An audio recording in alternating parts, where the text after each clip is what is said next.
Assalamu alaikum. Example 4, chapter 5. A uniform ladder rests in limiting equilibrium. Limiting equilibrium क्या होता है? ऐसा point होता है जहाँ पे एक बॉडी जस्ट स्लाइड करने के लिए तैयार होती है, मतलब जस्ट स्लाइड करने के लिए वो ज़रा सा उसको कुछ छेड़ दें तो वो स्लाइड करने के लिए तैयार हो जाए, या उसकी मोशन को जस्ट थोड़ा सा भी वो चेंज कर दें तो वो स्लाइड कर जाए.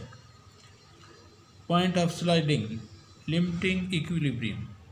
A uniform ladder rests in limiting equilibrium with one end on a rough floor, जिसका एक एंड जो है वो रफ फ्लोर पर है. Whose coefficient of friction is mu, और उस coefficient of friction of floor जो है वो म्यू के बराबर है. And the other against a smooth vertical wall, और जो दूसरा है वो स्मूथ वर्टिकल वॉल के साथ है. Show that its inclination to the vertical, मतलब वॉल के साथ जो एंगल है वो आपने थीटा प्रूव करना है. इसमें क्वेश्चन की स्टेटमेंट बिल्कुल उसी तरह जिस तरह से चैप्टर 6 का क्वेश्चन 1 आपको करवाया था. देखिए इस तरह से ये वॉल है, ये इस तरह से साथ में ऐसे साथ में एक लैडर है, और इसकी लेंथ जो है वो लैडर की लेंथ हमने सपोज की है 2L, और जो इसका मिडल पॉइंट है वो G हमने सपोज किया. मिडल पॉइंट पे लैडर का वेट एक्ट करेगा जो कि W में सपोज किया गया. यहाँ से लेकर यहाँ तक हाफ पर इसका मिडल पॉइंट आता है, तो ये डिस्टेंस L हो जाएगा. वर्टिकल में एंगल थीटा सपोज कर लें, थीटा वर्टिकल में सपोज कर लें इस तरह से. ये जो लाइन है इसके साथ भी थीटा एंगल आएगा. ये लाइन वर्टिकल में है, इस तरह से जितनी भी लाइन्स इधर ड्रा कर लें सब में थीटा थीटा एंगल आएगा. तो आपने इसमें show that inclination to the vertical आपने प्रूव करना है. थीटा जो है वो टेंजेंट इनवर्स ऑफ 2 म्यू के बराबर है, ये आपने प्रूव करना है. बिल्कुल लास्ट क्वेश्चन की तरह ही ये क्वेश्चन सॉल्व किया गया है. देखिए, let W be the weight of ladder. हमने वेट खुद से सपोज कर लिया कि W है. Theta is its inclination with the vertical, vertical मतलब वॉल के साथ इसका जो एंगल है वो थीटा है. G is centre of gravity, मतलब G पर इसका होल वेट एक्ट करेगा. इस पॉइंट पे मिडिल पॉइंट पे इसका लैडर का वेट एक्ट करेगा, वो हमने W में सपोज कर लिया है. R इज नॉर्मल रिएक्शन, इधर यहाँ पे R जो है वो नॉर्मल रिएक्शन ऑफ फ्लोर है, और इधर जो फ्रिक्शन है वो म्यू है. यहाँ पे force of friction mu R, mu coefficient है, कोफिशिएंट ऑफ फ्रिक्शन, तो force of friction mu R हो जाएगा. इसके बाद A B the ladder of length 2L, A B ladder की लेंथ 2L सपोज कर ली. ए जी एल के इक्वल हो जाएगा, वही पहले क्वेश्चन की तरह. As ladder is in limiting equilibrium, तो क्या होगा, आर इक्वल W होगा, और एस जो है normal reaction of the wall S हो जाएगा. इधर फोर्स ऑफ फ्रिक्शन नहीं होगी. क्यों नहीं होगी फोर्स ऑफ फ्रिक्शन? क्योंकि वॉल जो है वो स्मूथ है, स्मूथ वॉल है. क्वेश्चन में स्टेटमेंट में बताया गया है वॉल जो है वो स्मूथ है, तो इसलिए यहाँ पे फोर्स ऑफ फ्रिक्शन नहीं होगी. तो ये थीटा इंक्लिनेशन, इधर ये भी वर्टिकल लाइन है तो इधर भी थीटा सेम आएगा. जो इधर थीटा है वही इधर थीटा एंगल वो सेम आएंगे.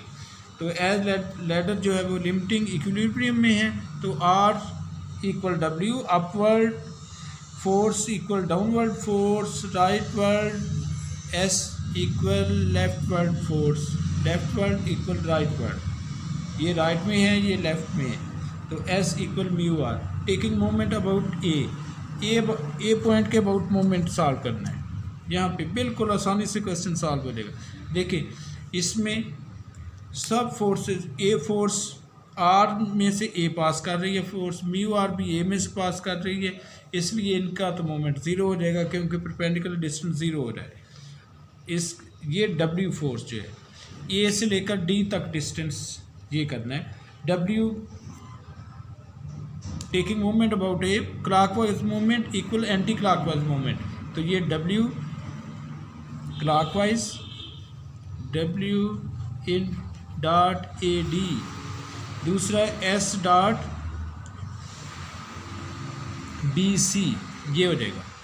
मोमेंट कैसे फाइंड करना है, देखिए ये W फोर्स है, इस तक परपेंडिकुलर डिस्टेंस A से लेकर ये AD है, ये हमने फाइंड करना है। और ये फोर्स है S, इस तक परपेंडिकुलर डिस्टेंस, इसको इंक्रीज करते जाए यहाँ से, इस लाइन से, यहाँ से C से लेकर B तक, तो BC ये परपेंडिकुलर डिस्टेंस है। AD W डॉट AD की वैल्यू यहाँ से फाइंड करनी है। देखिए थीटा के सामने है AD, इसलिए साइन में आंसर आएगा, तो आप यहाँ पे लिख लेते हैं साइन ऑफ थीटा, एक तो साथ थीटा के सामने है AD साइड, जो आपने साइड फाइंड करनी है, अगर सामने होगी तो साइन में आंसर आता है। साइन ऑफ एंगल, जो एंगल है वो साइन के साथ लगाते हैं, और ये जो लेंथ है ये किसकी इक्वल है, L है, तो ये हो जाएगा L sine of theta equal S किसके इक्वल है, S म्यू आर के इक्वल है, तो म्यू आर किसके इक्वल था, म्यू W के, तो इधर आपने म्यू W इसकी वैल्यू लगा दी S की। तो इसके बाद BC का, अब BC काउंट करना है। BC देखिए, BC थीटा के साथ है, थीटा के साथ है, तो इसलिए इसका आंसर आना है काज में, तो काज ऑफ थीटा। आप ये देखिए थीटा के साथ BC है, और इस साइड पे लेंथ कितनी है, ये होल ट्रायंगल ABC में है, इस साइड पे लेंथ कितनी है 2L, तो ये साथ में 2L आ जाएगा। BC कौन सी ट्रायंगल में फाइंड कर रहे हैं, इन ट्रायंगल ABC, चलें इधर साथ में लिख रहे हैं, डिटेल थोड़ी हो जाएगी। इन ट्रायंगल ABC, तो BC किसके इक्वल है, BC इक्वल है ये 2L और sine of 2L cos of theta. Cos क्यों लगाना है, क्योंकि एंगल के साथ है जो साइड आपने फाइंड करनी है। और दूसरा जो है AD in ADG, in triangle ADG, ये ट्राइंगल है, इसमें AD किसके इक्वल होगा, AD। देखिए थीटा के सामने है AD, तो साइन ऑफ थीटा आएगा, और इधर थीटा के सामने है AD, तो साइन ऑफ थीटा आएगा, और ये लेंथ कितनी है L, तो साथ में L साइन ऑफ थीटा आ जाएगा। वही जो इधर लिखा हुआ है वही हमने इधर लिखा है। अब यहाँ से आप W से कैंसिल हो जाएगा, L से कैंसिल हो जाएगा। आपने क्या फाइंड करना है, आपने फाइंड करना है थीटा, इंक्लिनेशन फाइंड करना है। ये काज को इस साइड पे शिफ्ट कर दें, तो ये हो जाएगा tangent of theta equal to mu, ये रह जाएगा यहाँ से। और थीटा की वैल्यू फाइंड करनी है आपने, तो थीटा हो जाएगा टेंजेंट इन्वर्स, टेंजेंट दूसरी साइड पे शिफ्ट होगा, टेंजेंट इन्वर्स ऑफ 2 म्यू, तो यही आपने प्रूव करना था इस एग्जांपल में। बिल्कुल सेम टाइप में क्वेश्चन सॉल्व करवाऊंगा, आप साथ में लेक्चर देखते रहेंगे, इंशाल्लाह ताला आपको बिल्कुल आसान चैप्टर लगेगा। फिर थोड़ा सा बता रहा हूँ, W जो है वो वेट ऑफ लैडर सपोज कर लिया गया है, ये लैडर है, तो W इसका वेट है, वेट इसका मिडल पॉइंट पे एक्ट करेगा, मिडल पॉइंट G सपोज कर लिया गया है, सेंटर ऑफ ग्रेविटी इस पर इसका वेट एक्ट करेगा G। तो आपने यहाँ से, बाकी तो आसान ही है, इधर से हो सकता है थोड़ा प्रॉब्लम आ रहा है। मोमेंट अबाउट A में से देखिए कितनी फोर्सेस हैं, एक R है, एक म्यू R है, एक S है, R म्यू R W और S। R A में से पास कर रही है, आपको कैसे पता चल रहा है A में से पास कर रही, देखिए ये जो A पॉइंट है इधर है, इधर R है, तो मतलब R को अगर इंक्रीज़ करें तो इसी में से पास कर रहा है।